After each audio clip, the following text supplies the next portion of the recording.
Yo creo que ya estamos 35. Son 5.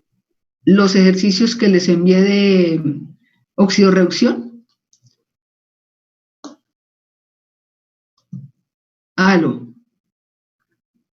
Aló. ¿Me están escuchando? Sí, profe. ¿Tuvieron algún problema con los ejercicios de oxidorreducción?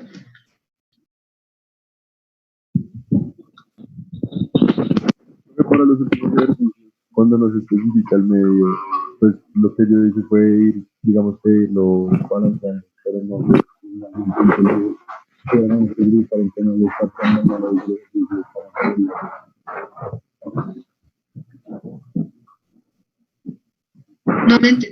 No le entendí lo que me dijo.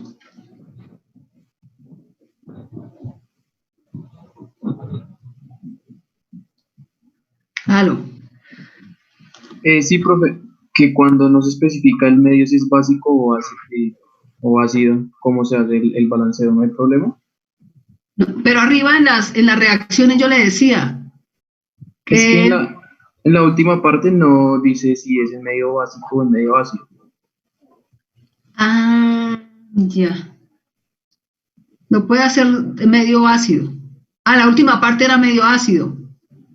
Porque yo hice la parte de los ejercicios medio básico y después el ejercicio que les coloqué era medio básico, hacerme ahí medio básico y después era medio ácido.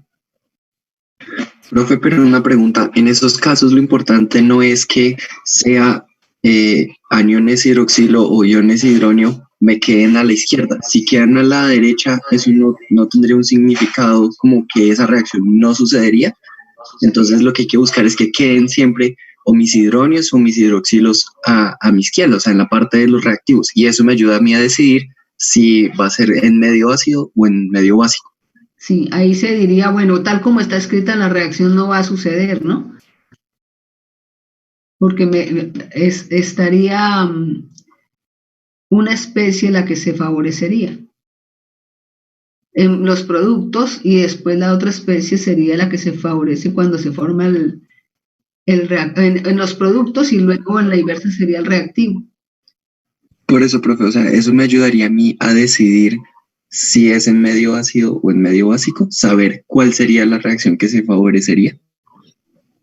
A ver, usted tiene la reacción tal como se la dan escrita, ¿verdad? ¿Cierto? Sí. ¿Y Sí, qué es lo sí. que le dicen? Balancee si es medio ácido o medio básico. Si usted ya tiene aguas o grupos OH, entonces tiene que mirar a qué lado las va a adicionar, si es a la izquierda o a la derecha, si es en los productos o en los reactivos. Pero claro, para saber uno si la reacción se da, digamos, tiene que cumplir la ley de Chatelier, ¿verdad? Hacia el lado de los productos. ¿Sí? ¿Queda claro o no? Sí, profe. Y tenía otra duda, es que los ejercicios que envió de electroquímica, que los mandó así como 2 horas. Sí, es para que los tengamos ahorita pendientes para que ustedes me vayan haciendo preguntas o algo. Ah, bueno, listo. Esa es para ahora. Voy a compartir ya la pantalla entonces para que podamos.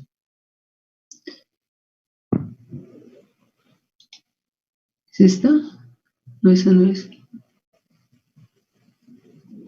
Acá.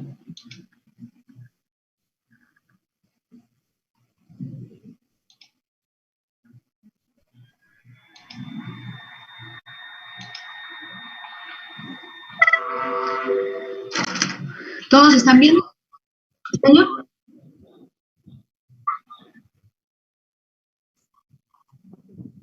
No. Exactamente, sí. Con el libro, yo les envié 2 libros, ¿verdad? Les envié ¿el libro de qué fue? ¿El de Pearson? ¿Cuál fue el libro que les envié? Y el de... El de Rogers, profe. Les envié el de Roger y el de Pearson, ¿el de cuál fue? El de Atkins, Atkins and Jones. Exactamente. Entonces ahí ustedes van viendo, creo que es el capítulo 3, 100 algo, 145 creo que es en un libro, el capítulo este que estamos ahorita viendo sobre oxidorreducción. Si no, también lo leen en el capítulo 17, 15 o 16 de la analítica, la química analítica de Scott. Entonces, ahí están en ese capítulo donde está lo de electroquímica. Y ahí está todo lo de oxidación también. Ahí lo podemos entonces sacar. Pero no tuvieron ningún inconveniente en el balanceo de las reacciones, ¿verdad?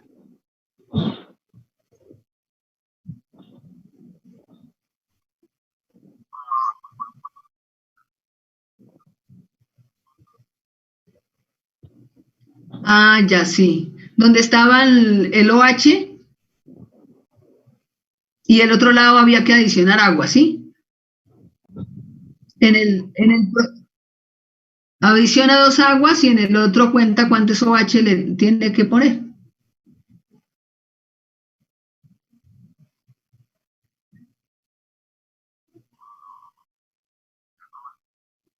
¿No? Tengo que revisarlo general entonces para ver qué pasó, ¿sí? Los otros todos los pudieron hacer. Ah, bueno, perfecto.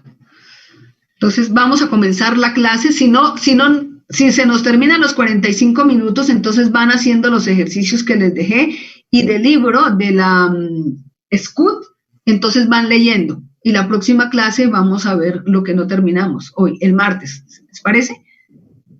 ¿Qué es lo importante para todo lo que nosotros vamos a empezar?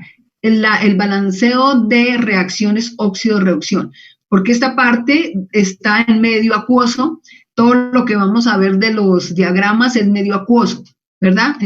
Cambia el pH simplemente, pero es medio acuoso. Entonces necesitamos saber balancear muy bien por óxido-reducción y por ion electrón, porque de aquí para adelante vamos a necesitar esos conceptos claros y que podamos hacerlos para que no tener ningún tipo de inconvenientes. Entonces, por eso fue que les mandé el taller para que lo fueran desarrollando. Entonces, vamos a comenzar hoy con lo que sería la electroquímica y vamos a recordarlo cómo se define entonces un número de oxidación, ¿verdad?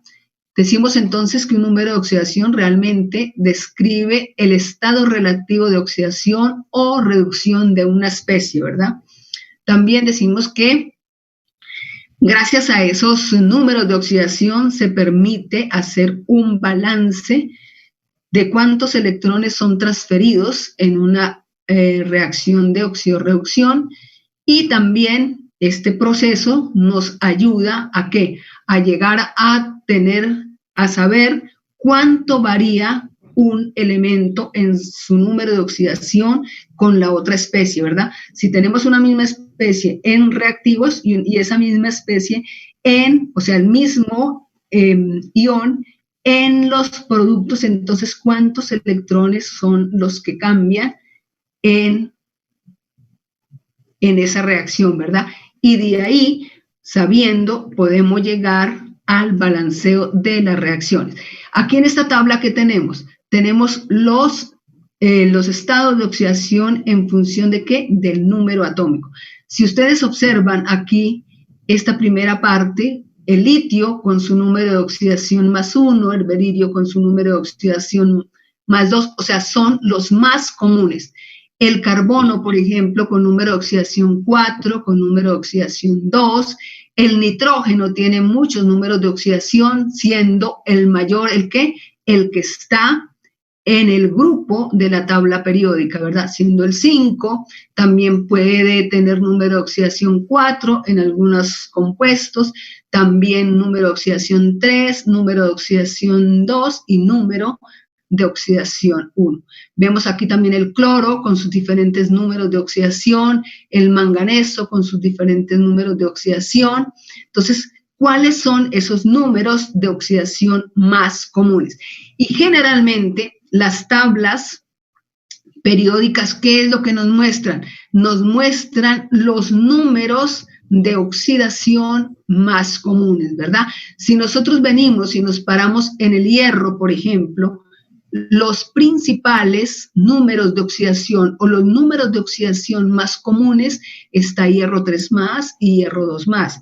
Eso no significa que el hierro no pueda trabajar con otros números de oxidación o no pueda formar compuestos con otros números de oxidación, porque realmente forma compuestos con número de oxidación desde número de oxidación 6 hasta número de oxidación 0, ¿verdad?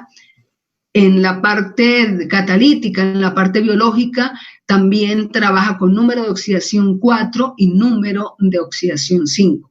Pero aquí entonces en la tabla vemos los números de oxidación más comunes de cada uno de los elementos, ¿verdad?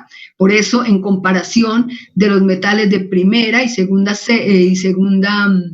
grupo, ustedes observan que ellos son monovalentes, ¿verdad? Solo tiene un número de oxidación, mientras que los compuestos o los metales de transición, ellos tienen muchos números de oxidación.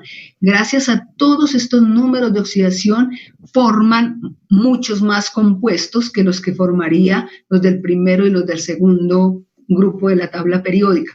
También a estos metales les da cada número de oxidación que forme el compuesto o que forme el complejo, hace que dé también diferentes colores, ¿verdad? Porque absorbe y libera energía en diferentes longitudes de onda. Entonces, por eso hace una química muy, muy colorida. ¿Dónde encontramos entonces principalmente las reacciones de óxido-reducción? Las encontramos principalmente entonces en reacciones de combustión, ¿verdad? Cuando quemamos algo, siempre se espera que se produzca ¿qué? Agua y dióxido de carbono, pero realmente no es tan así. Si la combustión no es completa, se puede producir monóxido de carbono. También encontramos las reacciones de óxido-reducción, o sea, en el día a día, en la corrosión de metales, ¿verdad? No es sino se tiene hierro, con el agua puede entonces oxidar a ese metal. Reacciones por obtención de metales a partir de los minerales. Generalmente, los metales en la naturaleza no se encuentran puros, ¿verdad? Solamente los metales preciosos que sí los podemos encontrar puros, pero los demás no. Los demás siempre los encontramos formando compuestos, ya sea formando sulfato, ya sea formando carbonatos, ya sea formando sulfuros, etcétera, etcétera, ¿verdad? Formando óxidos. Entonces, de esta manera se tiene que llevar todo el material, todos los metales a óxido para después poderlos reducir. Generalmente, los que no necesitan mucha temperatura se pueden llevar a un alto horno. Los que la temperatura sube de 200 grados centígrados o de 1800, que ya es mucha pérdida para la industria, entonces, ¿qué se hace? Se hace por electroquímica. También tenemos entonces reacciones de óxido-reducción en fotosíntesis y también la tenemos en la respiración. Cuando nosotros respiramos, entonces ahí inmediatamente el hierro es el que nos ayuda y se oxida o se reduce cuando se une con el metal o no, ¿verdad? Ahí también tenemos entonces reacciones de óxido-reducción. Entonces, todas donde se encuentran estas reacciones de óxido-reducción. Vamos a recordar, ustedes ya lo han visto, la oxidación, que es la pérdida de electrones, y la reducción, que es la ganancia de electrones. En una reacción de óxido-reducción siempre se tiene que dar tanto la oxidación cuanto la reducción. O sea, se tienen que dar a la par las dos semireacciones, una que sea de oxidación y la otra que sea de reducción, una que sea la ganancia de electrones y la otra que sea la pérdida de electrones. Tenemos aquí de manera general entonces una reacción donde tenemos un ion que es el permanganato, ¿verdad?, de magnesio, y tenemos también el oxalato, ¿verdad? Pero el permanganato va a pasar del magnesio 7, que estaría aquí, ¿verdad? 4 por 2, 8, 7 positivo, y pasaría a 2 más, ¿verdad? O sea, que en este cambio de 7 a 2 serían 5 electrones, ¿verdad? Y el carbón también entonces pasaría de oxalato a dióxido de carbono con número de oxidación 3 a carbón con número de oxidación 4, ¿verdad? Entonces, ¿qué es lo que ustedes hicieron en sus ejercicios? Sacaron las semirreacciones, ¿verdad? ¿Quién se oxidaba? ¿Quién se reducía? Y después de sacar esas semirreacciones, ¿qué era lo que hacían? Adicionar las aguas, ¿verdad? Los electrones, ¿cuántos electrones se ganaban o se perdían? Para poderlos cancelar, ¿qué había que hacer? Multiplicar por un número que nos diera igual, ¿verdad? Para poder cancelar los electrones. Y luego entonces adicionar las aguas, ¿verdad? O si era agua medio ácido, los H+, o si era agua OH, los grupos hidroxilo, ¿verdad? Y de esa manera, ¿qué se obtenía? De esa manera, entonces, se obtiene la reacción general, ¿verdad? En este caso, tendríamos que nos quedarían 2 iones permanganato y aquí sería también 2 iones magnesio 2+, ¿verdad? Y 5 oxalatos, en el otro lado sería 10 CO2, ¿verdad? Para que nos queden en los dos el mismo número de carbonos, ¿verdad? Y luego, ¿cuántas aguas? Entonces, a un lado serían 8 aguas y al otro lado sería entonces 16 protones. ¿Para qué? Para que nos quede la ecuación balanceada, ¿verdad?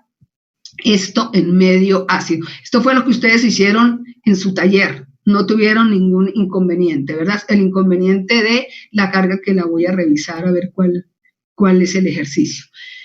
Venimos entonces, ya con eso en mente, que ustedes hicieron esos ejercicios con anterioridad, vamos a entrar a la parte de la electroquímica. ¿Qué es entonces la electroquímica? ¿Cómo definimos lo que es la electroquímica? Y vemos entonces que la electroquímica es una rama de la química que, ¿qué es lo que estudia? Estudia entonces la interconversión. ¿Entre quién? Entre la energía eléctrica y la energía química, ¿verdad?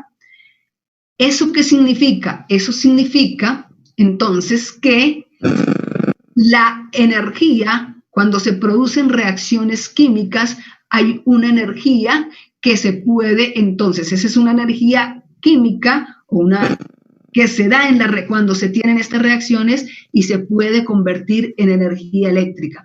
¿Y para qué se convierte en energía eléctrica? Exactamente, se convierte para la producción de pilas, como en este caso que estamos viendo aquí, ¿verdad?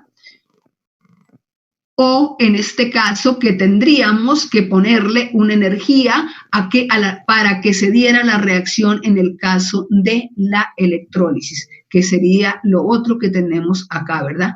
Aquí entonces se genera energía, es instantánea cuando hay esta reacción, y aquí para el electrólisis siempre que tenemos que ponerle un trabajo, una energía para que se dé esa reacción electroquímica, ¿verdad?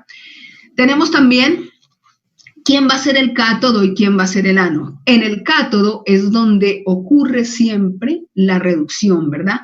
Y en el ánodo es donde ocurre siempre la oxidación. Para que nosotros nos acordemos quién es el ánodo o quién es el cátodo, sencillamente decimos consonante con consonante y vocal con vocal. ¿Qué significa? Yo digo entonces cátodo con reducción y ánodo con oxidación, ¿verdad? Como para acordarnos siempre que yo hable del cátodo, digo no, se reduce, que hablo del ánodo, digo se oxida, ¿verdad? Entonces, consonante con consonante y vocal con vocal. Tenemos entonces también, aquí lo que tenemos graficado es que una celda electroquímica, ¿verdad? ¿Y qué es entonces una celda electroquímica? Se tienen dos recipientes, ¿verdad? En esos dos recipientes se tienen unas soluciones, se tienen dos soluciones, una solución de zinc y otra solución de cobre. Y se tiene también entonces, ¿qué? Unos electrodos, ¿verdad? En este caso, el electrodo de zinc y en este caso, el electrodo de cobre. Y se tiene un puente salino. ¿Para qué se pone ese puente salino? Para no directamente colocar las reacciones, digamos, como en el mismo recipiente, ¿verdad? Sino para que fluyan estos iones, pero que no se unen. Entonces, eso es lo que tenemos aquí, ¿verdad? Aquí sería lo que se llama la interfase, ¿verdad? ¿Y qué significa esa interfase? Aquí es donde se va a generar, ¿qué? Se va a generar un potencial, ¿verdad? Porque los electrones van ¿de dónde a dónde? Los electrones van a fluir del ánodo hacia el cátodo. Entonces vamos a tener este flujo de electrones. Y con ese flujo de electrones vamos a tener, ¿qué? Un potencial.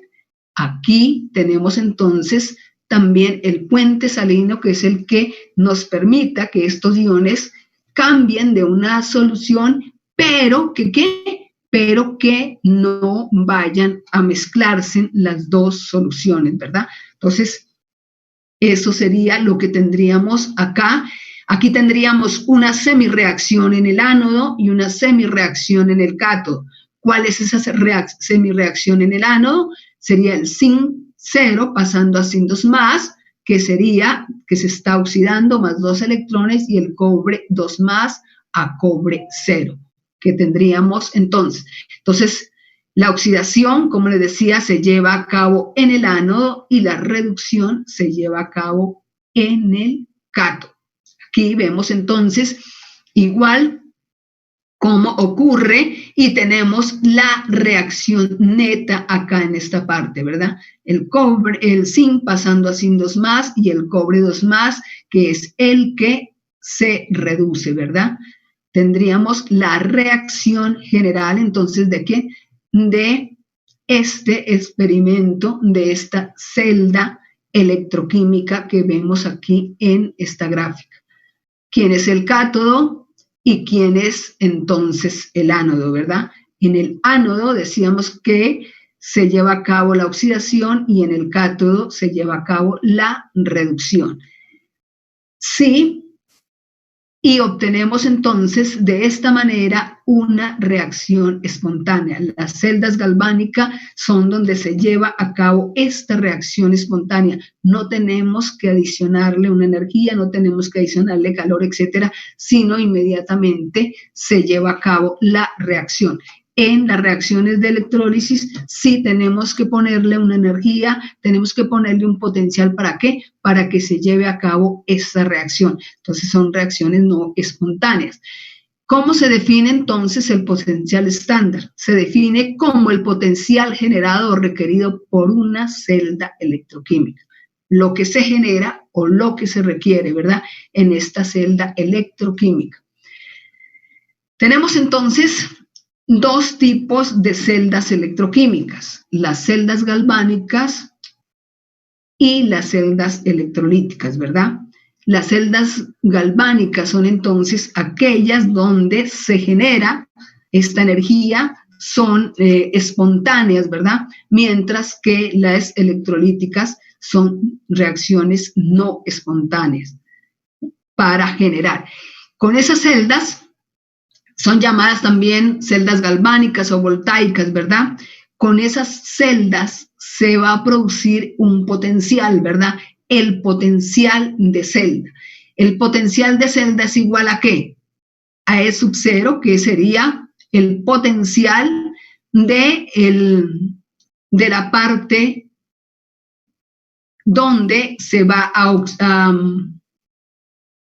el cátodo, que es donde se reduce, menos el ánodo, que es donde se oxida, ¿verdad? Entonces, potencial de celda es E del cátodo menos E del ánodo. Generalmente,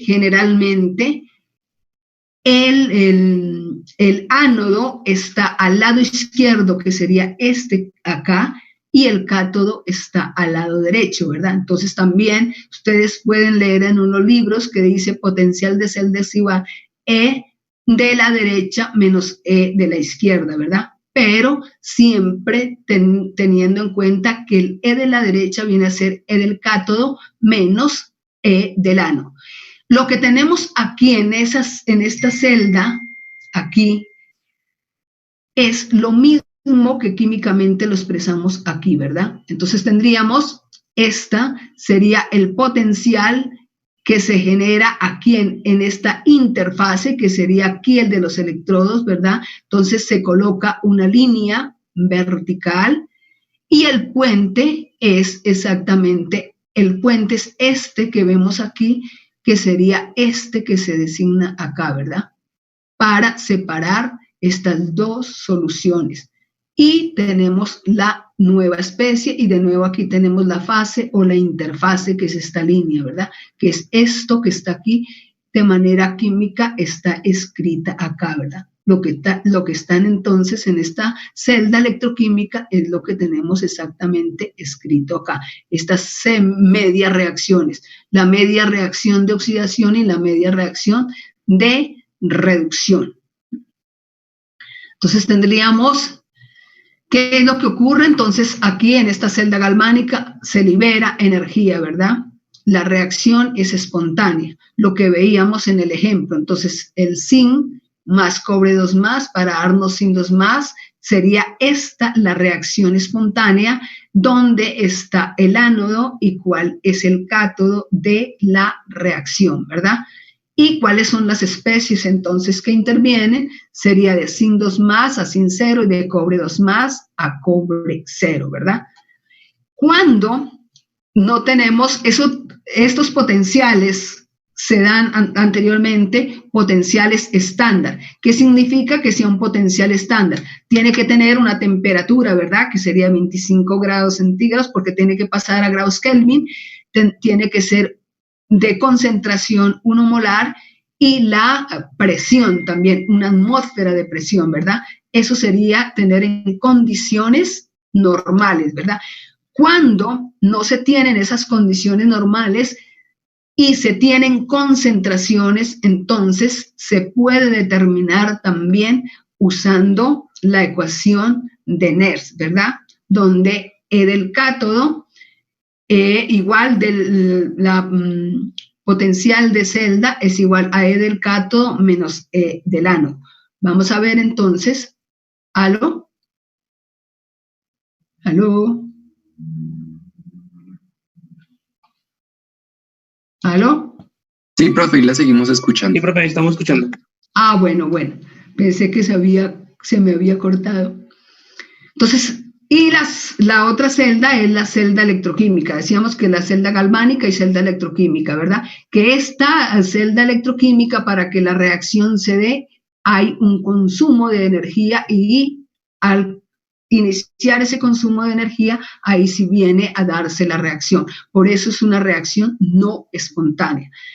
Si nosotros observamos este gráfico, esto sería lo que se llama el FEN, ¿verdad? ¿Y qué es el FEN? Es la fuerza producida del flujo espontáneo de electrones que va desde ¿dónde? Va desde el ánodo, que sería esta parte, hacia el cátodo, que sería este que está más abajo. O sea, esta diferencia que vemos aquí desde el ánodo hasta el cátodo.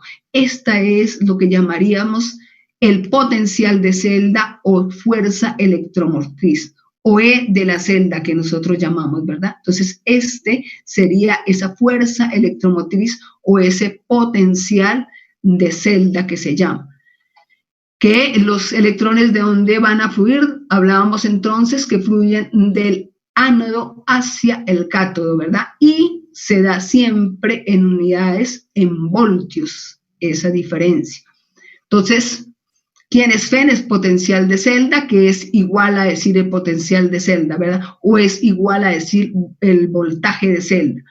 El potencial de celda es igual al potencial estándar, ya nosotros decíamos, tiene que tener las condiciones estándar. ¿Y de qué depende ese potencial de celda? Depende principalmente de reacciones específicas que ocurran en el ánodo o en el cátodo y de la concentración de reactivos y productos y también de la temperatura. Entonces tenemos este potencial de celda es E del cátodo menos E del ánodo, ¿verdad? Ahora, si nosotros observamos en las tablas, en los libros, cómo se presentan los potenciales de celda. Los potenciales de celda siempre se van a presentar de manera donde se reduce, ¿verdad? En este caso, ustedes observan cómo están las reacciones, ¿verdad? Por ejemplo, esta reacción que la marqué con rojo, ¿qué significa? Significa que si se tiene la reacción sin 2 más, para producir el sin 0, me da un potencial negativo. ¿Eso qué significa? ¿Qué significa, muchachos? Que no es espontánea en esa dirección. Que esa reacción tal cual como está escrita aquí, no es espontánea. Tendríamos que darle la vuelta para que sea espontánea. Estos, en este momento, serían nuestros, ¿qué? Serían nuestros reactivos y este sería el producto. Ahora lo que tenemos que hacer es lo contrario, que este sea el reactivo y estos sean los productos, ¿verdad? Y de esa manera me daría un potencial que sería positivo.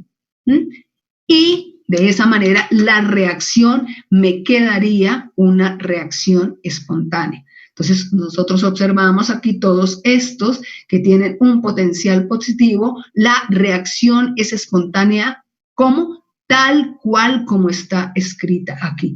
Aquí, si nosotros vemos que me da un potencial negativo, la reacción es no espontánea, tal cual como está escrita aquí. Tenemos que, ¿qué? Que invertirla. Profe, una pregunta. Sí, señor. Es que correspondiente, digamos, a las pilas del celular son de ion de litio. Pero pues aquí estoy viendo que el ion de litio no es espontáneo a reducirse, bueno, a convertirse en litio, sino el efecto es al contrario. Aquí tenemos litio. Sí, señora. Sí, sería, sí. La reacción tendría que pasar de litio para que sea espontánea. La reacción que está en el celular debe ser entonces de litio sólido a producir litio más electrones, ¿verdad? A producir esta especie. Vale.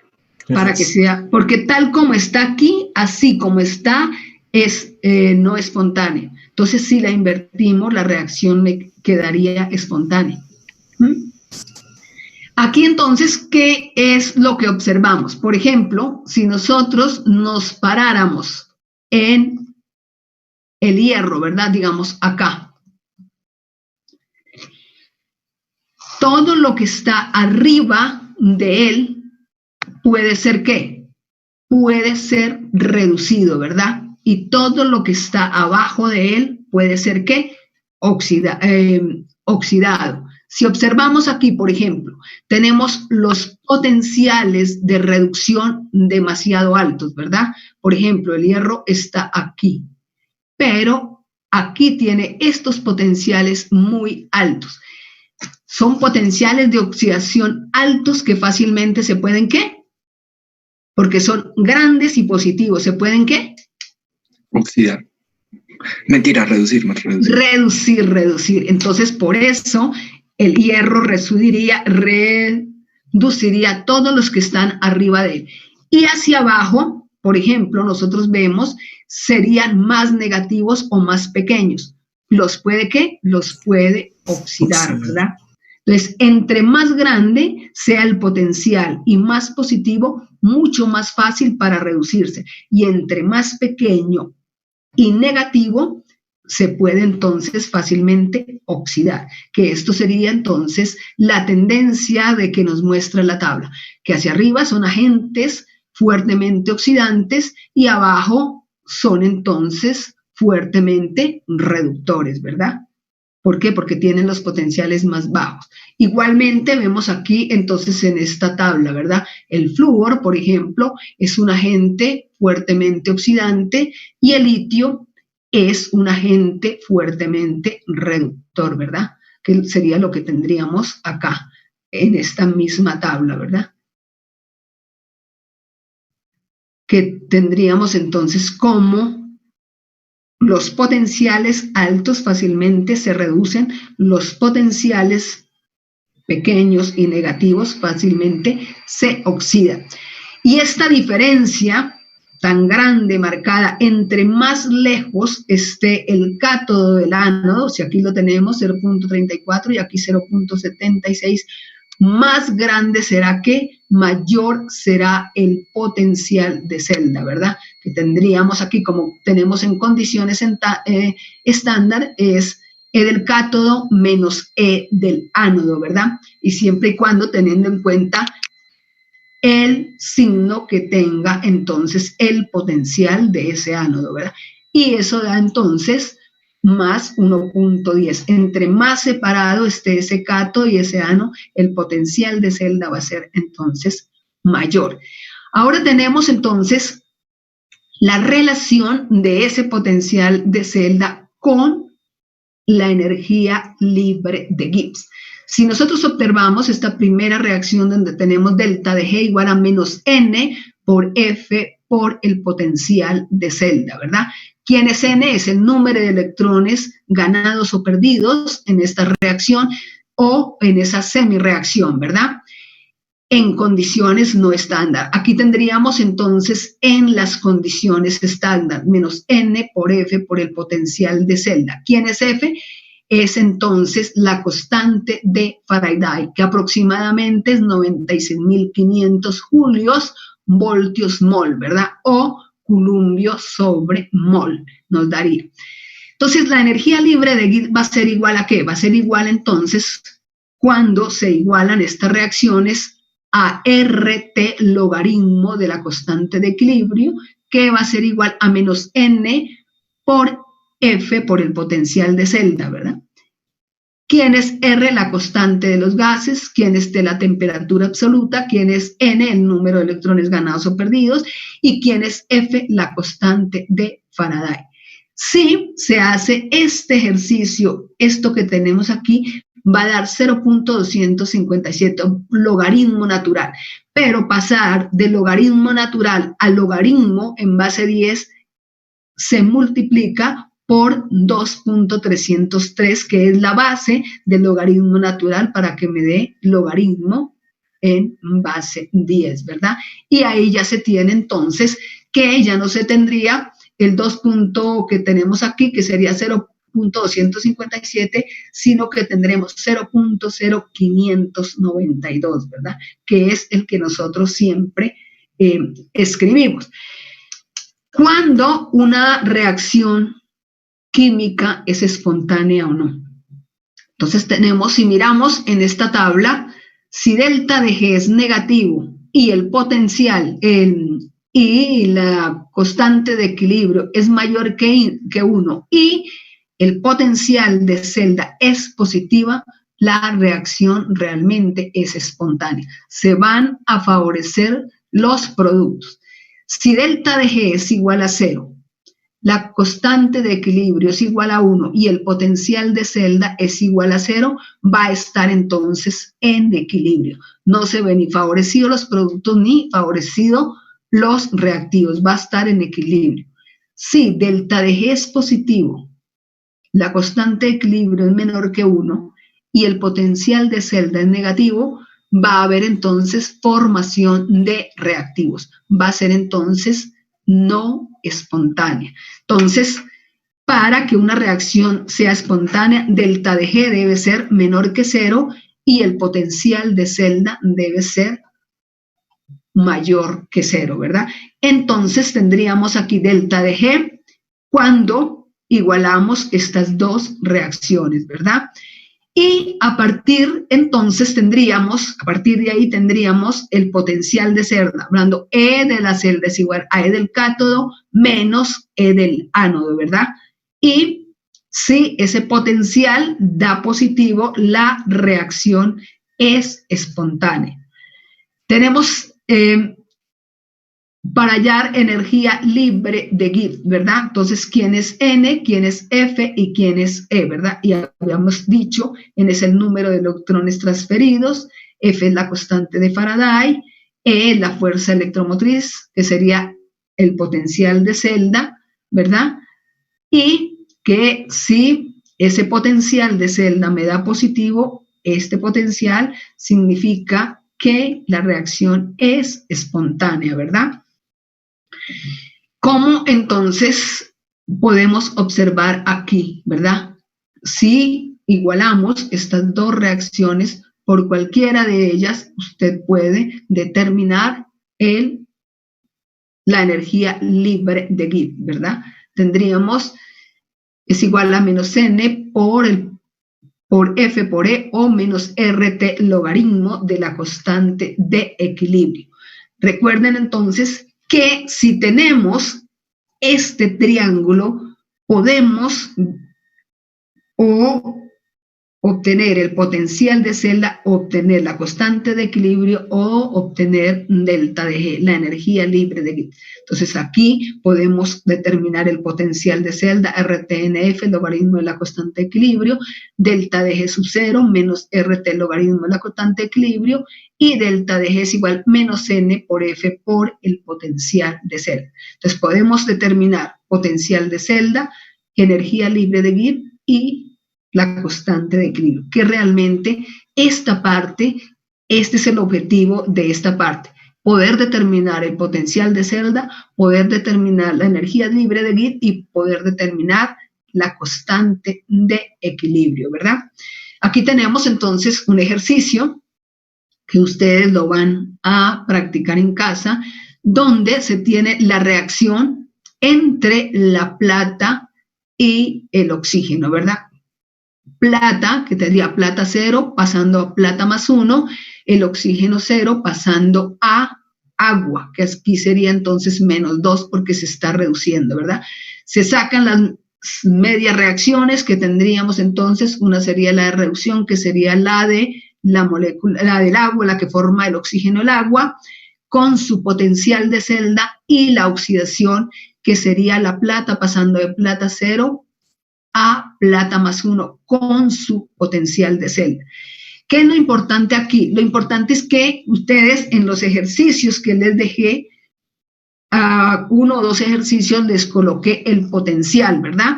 Los otros ejercicios es para que ustedes vayan a las tablas de reducción y busquen las semireacciones con sus potencial y luego sí apliquen la fórmula. Pero lo importante es que ustedes busquen esto en la tabla de las semireacciones para que miren entonces cuáles son esos potenciales y tengan práctica para la hora del parcial, que ustedes ya sepan cómo buscan en sus tablas de reducción, ¿verdad? Y de esa manera entonces en el parcial va a ser muchísimo más rápido. Les decía entonces que cuando se tienen concentraciones, ¿verdad? Y la constante de equilibrio no es el coeficiente de equilibrio, se utiliza la ecuación de Nernst, ¿verdad? Y de esta manera entonces se puede llegar a obtener el potencial de celda. Decíamos entonces delta de G es igual a delta de G sub 0 más RT logaritmo de Q. Pero ¿quién es Q? Es el coeficiente, o sea, que una concentración diferente a la 1 molar. De esa manera podemos llegar entonces a obtener el potencial de celda. Estoy devolviendo. Tenemos aquí, ya lo habíamos hecho anteriormente para cambiar lo que nos diera logaritmo natural, sino logaritmo en base 10, ¿verdad? Entonces es multiplicar esto, RT, aquí reemplazamos, multiplicamos, nos da un valor y luego lo multiplicamos por 2.303 para que me dé este valor, y este valor es el que voy a utilizar para la ecuación de Nernst, ¿verdad? Qué pena, ¿podría devolverse 2 diapositivas? Sí, señor. Es que no entiendo acá. No, es la siguiente. No, la donde está la ecuación para delta de G cuando no está a condiciones estándar. Está bien, más adelante. Es esa. Esta, la de la ecuación de Nernst. La ecuación, para allá la ecuación de Nernst sería E del cátodo o del ánodo menos E del cátodo igual a E sub 0, que es el potencial que yo busco en las tablas, menos 0.0592 sobre N, logaritmo en base 10, que fue lo que les escribí en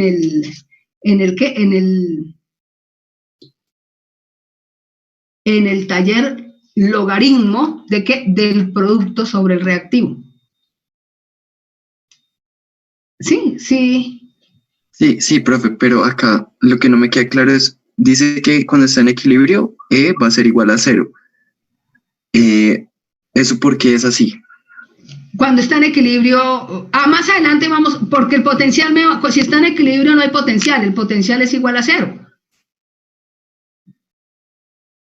Y lo otro es, para que el delta de G sea el mismo estándar, es porque Q tendría que valer 1, ¿cierto? Tiene que, cuando Q es la constante, ahí la constante de equilibrio, sí. No, o sea, está en equilibrio. Si está en equilibrio, ¿qué es lo que voy a tener? No se va a favorecer ni productos ni reactivos. ¿Sí? Vale, profe. Es el cociente que tiene que ser igual a la constante de equilibrio para que lo pueda tomar. ¿Sí? Porque aquí está diferentes concentraciones. Aquí, por ejemplo, Sí, se profe, puede gracias. colocar cuando inicia, cuando está iniciando, que la concentración es más bajita, luego va subiendo, ¿verdad? Hasta llegar ese Q a igualarse con la constante de equilibrio.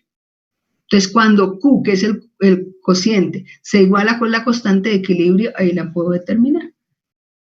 Gracias, profe. ¿Sí? Ahí utilizo la ecuación. Para la ecuación de Nernst es como si las dos estuvieran en equilibrio, digamos. Aquí entonces utilizaría la ecuación de Nernst cuando necesito esas semiceldas que tienen una concentración.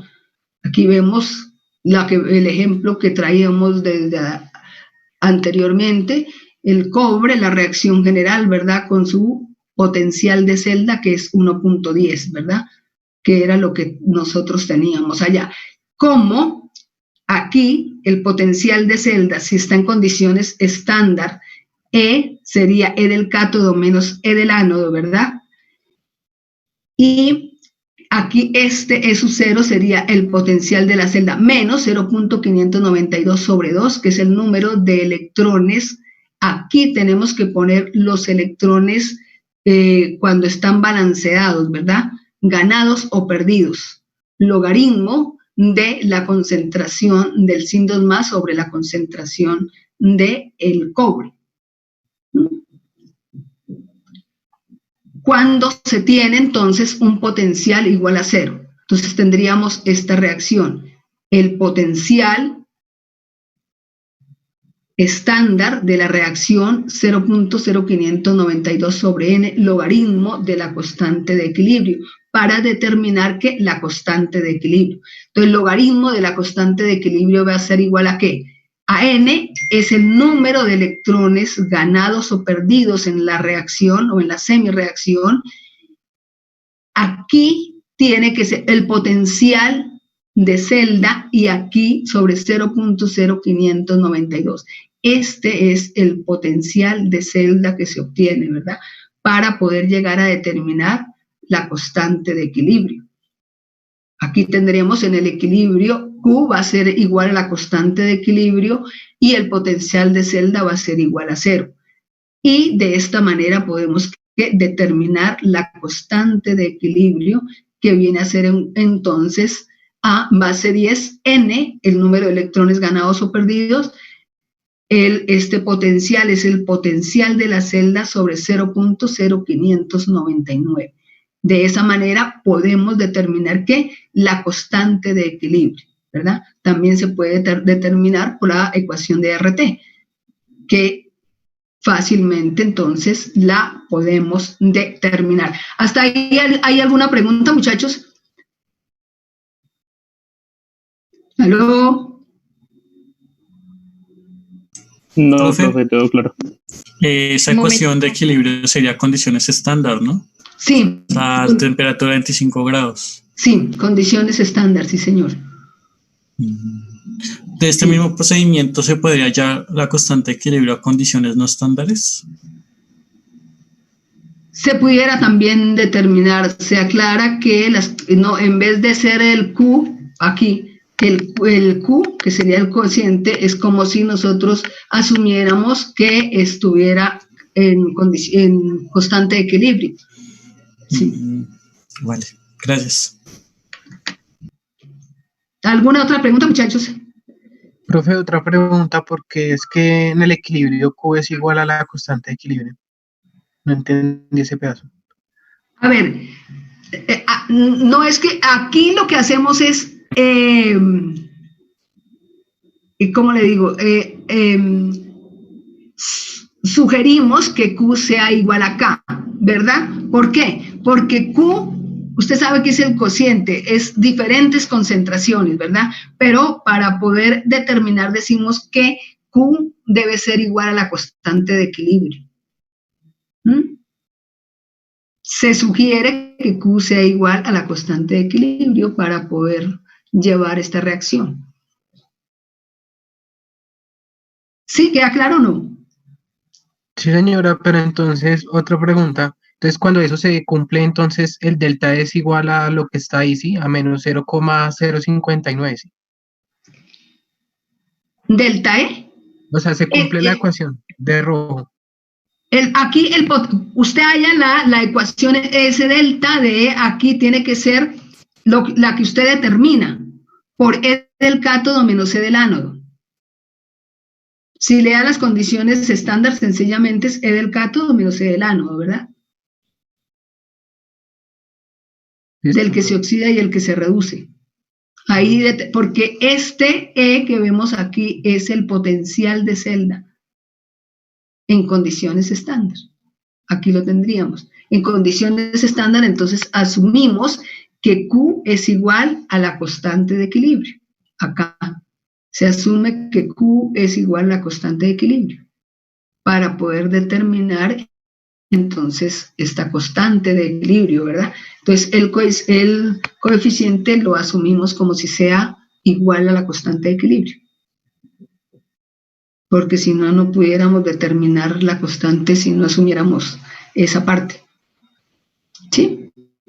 Sí, profe, ya entendí. ¿Hay alguna otra pregunta o seguimos?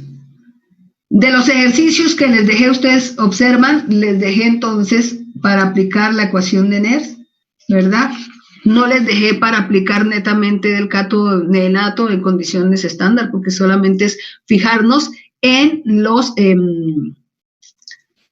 símbolos, en los signos de cada uno de ellos, del cátodo del ánodo. Una cosa también importantísima que generalmente se da es que si nosotros tenemos dos semirreacciones, ¿verdad? Tenemos la reacción general, sacamos las semirreacciones, ¿verdad? Y de esas semirreacciones sacamos los potenciales. ¿De dónde? Del libro, sacamos los potenciales de esas semirreacciones. ¿Cómo hago yo para escoger quién es el cátodo y quién es el ánodo, verdad? Para no invertir la reacción, ¿verdad? Para no invertir la reacción, entonces, por convención que se ha dicho, usted toma como cátodo el que tenga el potencial más alto y no necesita voltear las reacciones y va a darle el mismo resultado. Entonces, ¿qué es lo que hace? Tiene la reacción general, saca las semirreacciones, determina, busca el potencial, ¿verdad?, de esas semirreacciones y el que tenga un potencial más alto lo deja como cátodo y el que tenga un potencial más pequeño lo deja como ánodo. Y no necesita invertir la reacción. Profe, pero para elegir el cátodo y el ánodo también nos podríamos guiar por las mismas semirreacciones, ¿no? Sí, Al sí. mirar pues cuál pierde los electrones y cuál... Claro, si no tendría que multiplicar por -1 para que en unos pueda anular los electrones, ¿verdad? Sí. Profe, tengo otra duda, es que, pero tendría que hacerla devolver unas cuantas diapositivas, ¿no pasa nada? No pasa nada, tranquilo. Sí, hay una donde sí una relación entre delta G, K y el potencial de celda.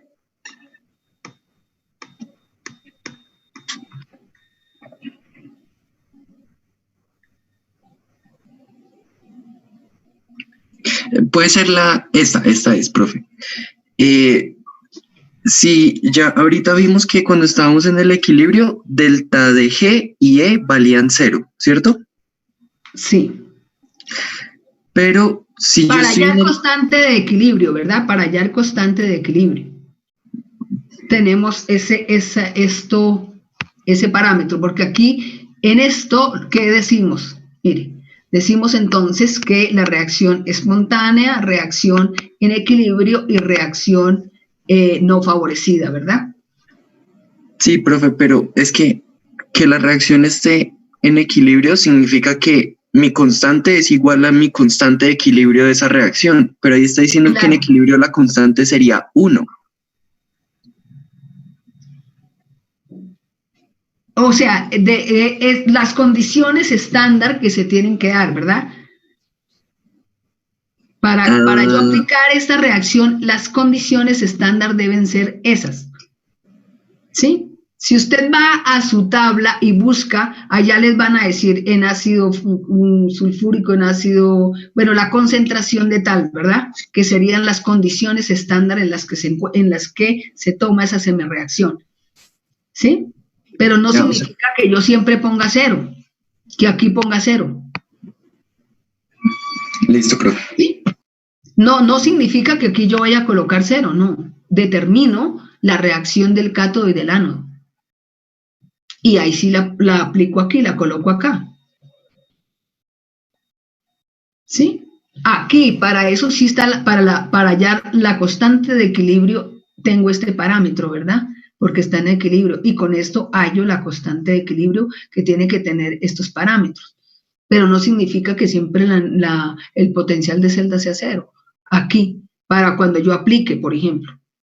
Aquí en la estándar sí es 0, ¿verdad? Para hallar que la constante de equilibrio. O sea, la constante de equilibrio en condiciones estándar es 1. Sí. Listo, gracias, profe. Bueno, ¿alguna otra pregunta? Con los ejercicios, ¿ustedes ya hicieron algo de los ejercicios? Si no, seguimos. Aló.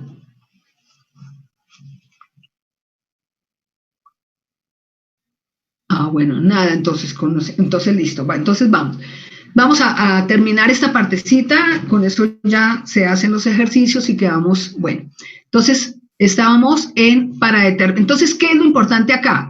Lo importante acá es determinar el potencial de celda, determinar la energía libre de Gibbs y determinar la constante de equilibrio, ¿verdad? Esos 3 puntos son los básicos en esta parte. ¿Qué es lo que vamos entonces aquí a analizar? Decíamos nosotros que la electrólisis es una reacción no espontánea, ¿verdad?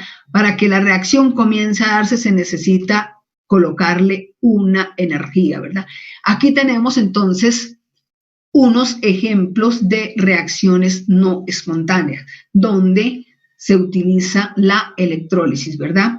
Podemos ver entonces aquí la reacción para la producción de ¿qué?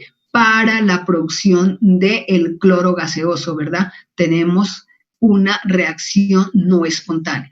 El ánodo tenemos la oxidación, que sería esta semirreacción que se da, y aquí en el cátodo tendríamos entonces esta reacción de sodio más a sodio cero, ¿verdad? También esto se lleva por electrólisis para que se pueda romper, se pueda reducir o oxidar. Aquí tendríamos de manera general lo que se llama la descomposición del cloruro de sodio fundido, ¿verdad? ¿Quién es el cátodo? Tendríamos entonces este potencial. La reacción tal como está escrita sería una reacción que no espontánea, y aquí tendríamos el cloruro pasando a cloro, ¿verdad? Aquí esta reacción sí sería espontánea. Y tendríamos entonces quién es el cátodo, quién es el ánodo y la reacción general para darnos entonces E del cátodo. E de la reacción es igual a E del cátodo menos E del ánodo. Y esto me da menos 4.07 voltios, porque E del cátodo menos E del ánodo, menos por menos me va a dar más, ¿verdad? Por eso menos 4.07. Tenemos aquí cómo se produce entonces esa sal a nivel industrial, ¿verdad?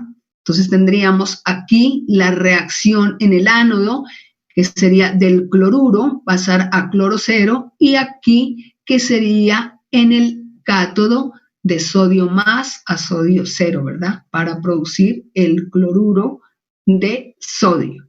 Tenemos también a nivel industrial la obtención de hidróxido de sodio, ¿verdad? Entonces, mire aquí cómo se tiene esta celda electroquímica. Aquí tendremos entonces igual del cloruro a cloro cero, y aquí el agua va de, aquí tendríamos de menos 2 pasando a menos 1, ¿verdad? Que sería entonces la descomposición o la hidrólisis del agua, ¿verdad? Para dar oxígeno y dar los iones hidroxilo. Y aquí tendríamos entonces de cloruro pasar a cloro gaseoso, donde tenemos aquí el ánodo y aquí tendríamos entonces el cátodo, que sería donde se reduce, y aquí el ánodo donde se oxida. Igual para la producción de aluminio, ¿verdad? Ustedes saben, el aluminio en la naturaleza, en la montaña, en el suelo donde se encuentra, las menas que se encuentran son óxidos de aluminio, ¿verdad? Lo que se llama la alúmina, o Al2 o 3. Esas interacciones son muy fuertes. Llevarlas a un alto horno se necesitaría muchísima energía. O sea, nunca es rentable llevarlo a alto horno. Entonces, ¿cómo se produce el aluminio? Exactamente, el aluminio, romper ese enlace aluminio-oxígeno se hace mediante la electrólisis y sale más barato que si se llevara a alto horno. ¿Para qué? Para producir el aluminio metálico. El aluminio tiene muchísima aplicación industrial, ¿verdad? ¿Por qué? Es muy liviano, y además porque se puede manejar en láminas y se aplica muchísimo por su bajo peso en aviones, en todo lo que tiene que ver con construcción, las reglas, las regletas, con lo que miden los ingenieros de las construcciones es hecho de aluminio porque se oxida poco y además por su liviano peso, ¿verdad? Los aviones, etcétera. Entonces, el mundo, las latas de cerveza, etcétera, el mundo utiliza muchísimo aluminio, muchísimo, pero obtener aluminio no es tan barato. ¿Por qué? Porque hay que hacerlo por electrólisis. Se necesita agua para poder llevar a cabo esta reacción. ¿Y qué ocurre? En los países, pero sale más barato que si se llevara a alto horno, porque a alto horno se tendría que calentar con muchísimo carbón, ¿verdad? Entonces, por eso se utiliza la electrólisis Para obtener el aluminio se utiliza la electrólisis, que sale mucho más barato que si fuera en alto horno. Y tendríamos aquí cómo sería entonces la electrólisis que lleva a cabo la reacción para la obtención del aluminio. Aquí entonces entra el óxido de aluminio o la aluminia, pero también con otro compuesto, hexafluoruro de aluminio y sodio. ¿Para qué? Para ayudar a la reducción del aluminio, ¿verdad? Y aquí lo que se va colocando son burbujas de dióxido de carbono para obtener entonces esa reducción de ese óxido. Ustedes van a consultar entonces como tarea en qué consiste y cuáles son las semirreacciones implicadas en la corrosión, en qué consiste la corrosión, cuáles son las reacciones implicadas, qué reacciones posteriores origina la derrumbe o el óxido, cómo afecta el pH, cómo se puede prevenir, qué es lo que se llama recubrimientos, qué es lo que se llama galvanizados y qué es lo que se llama protección catódica. ¿Van a consultar, por favor? ¿Alguna pregunta, muchachos? ¿Aló? ¿Aló? No, Sí, profe, una pregunta. ¿Señor? Profe, sí, una pregunta. ¿Dónde consultamos los potenciales de las reacciones? A ver, lo que yo quería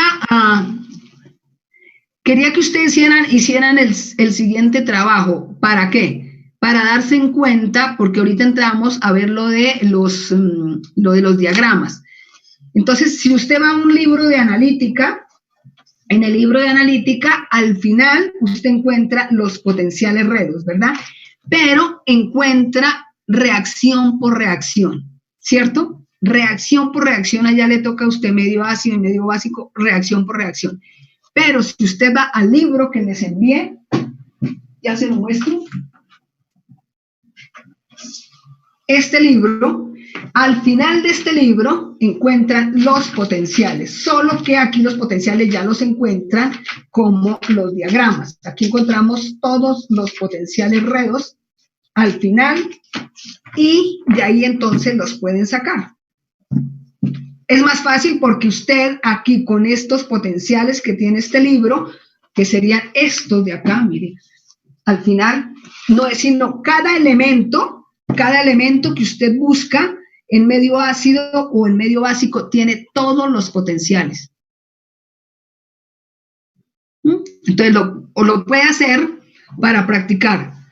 Con de aquí en adelante necesitamos los potenciales, con estos potenciales que va elemento por elemento, o lo puede hacer en los libros de analítica, que es lo que tiene aquí los libros de analítica. Pero le busco dónde están los potenciales acá. Profe, ¿ese es el Rogers o el Atkins? Este es el Atkins, muchacha, el que les envié. Al final está en la página, los perdí. Está en la página 774 del apéndice 3, que son los potenciales estándar. Está elemento por elemento. Entonces, ahí puede determinarlo. Y si no, busca entonces en el libro de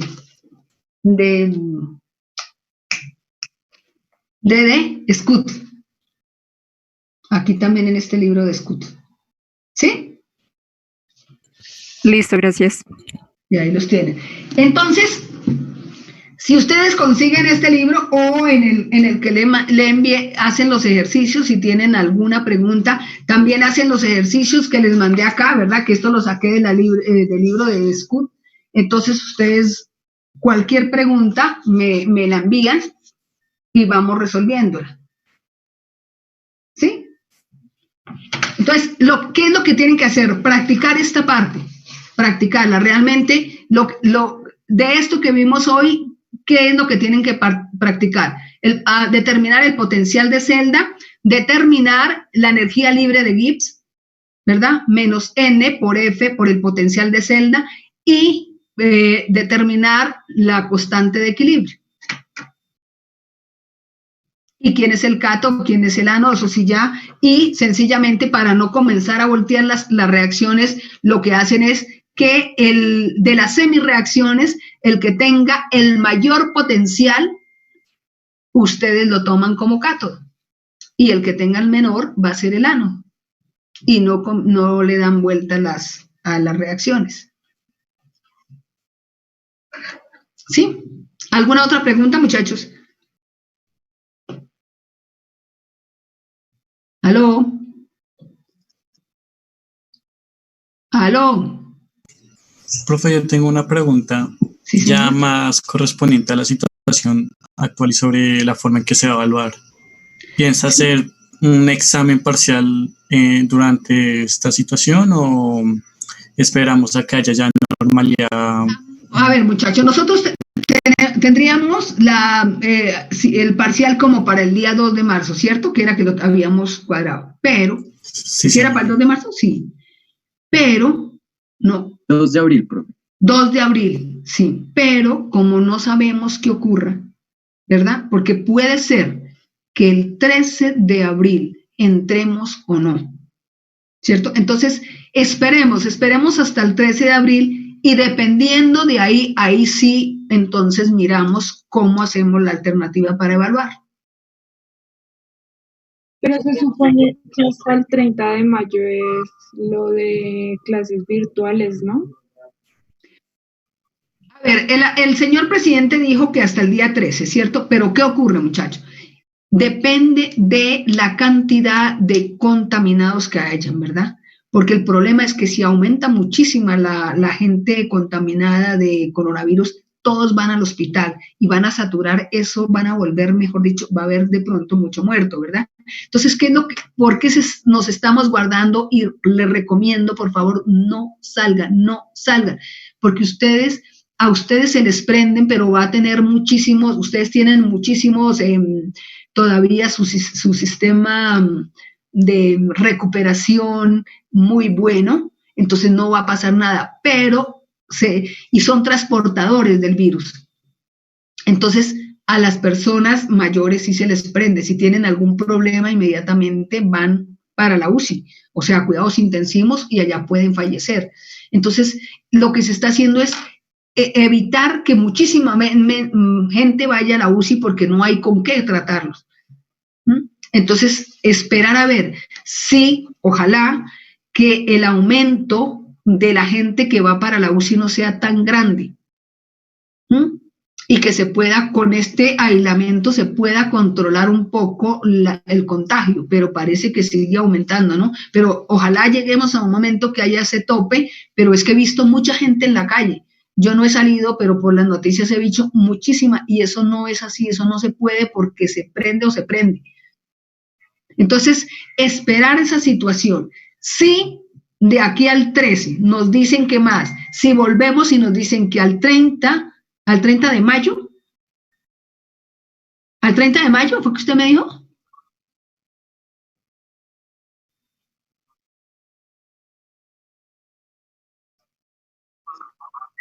Sí, sí.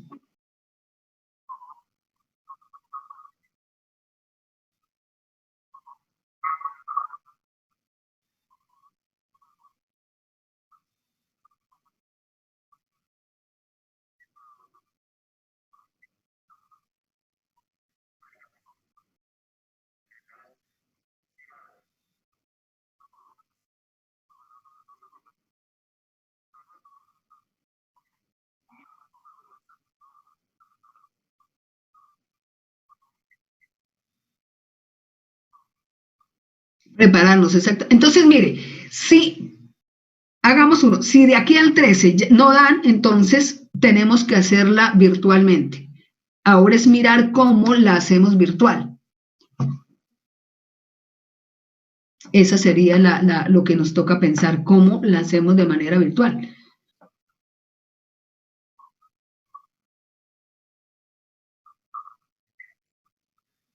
Sí.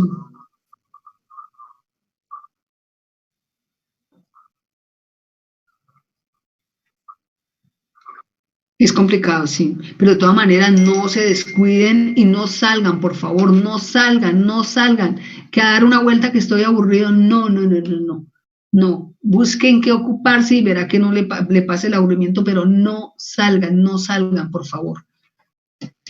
Sí, entonces, a ver, entonces yo voy a preguntar si de aquí al 13, dejemos esto abierto hasta el día 13. Si es el día 13, esa semana evaluamos. Si no, entonces también evaluamos la siguiente semana, pero ya de manera virtual.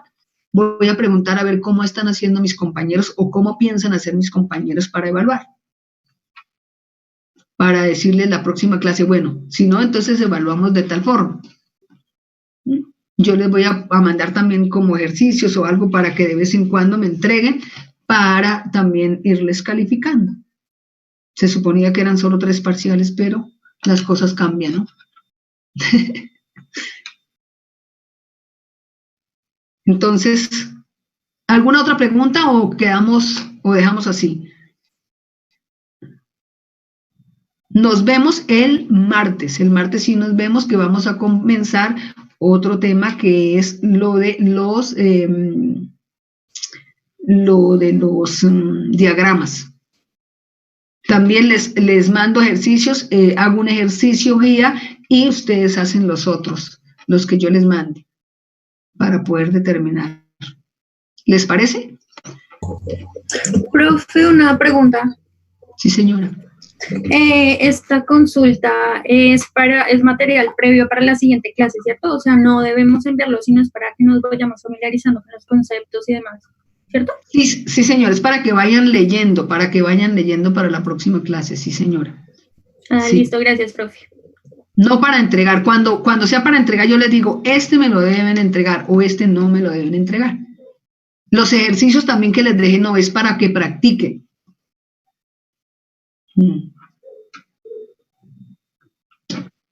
Listo. Bueno, listo. Entonces nos vemos el martes. Yo les mando la invitación el domingo o el lunes para conectarnos el martes. No tengo un tablero, aquí no tengo tablero. No he podido salir a comprar un tablero. Por eso es que le mando los ejercicios así, porque como no tengo tablero. Bueno, muchachos, entonces que tengan buena tarde y buen fin de semana porque ya no nos vemos más esta semana. Gracias, profe. Estudian, por favor, y no salgan, por favor, no salgan. Bueno, que estén muy bien. Hasta luego, muchachos. Gracias. Hasta luego, profe. Hasta luego, Gracias, profe. Chao. Gracias, profe. Hasta luego.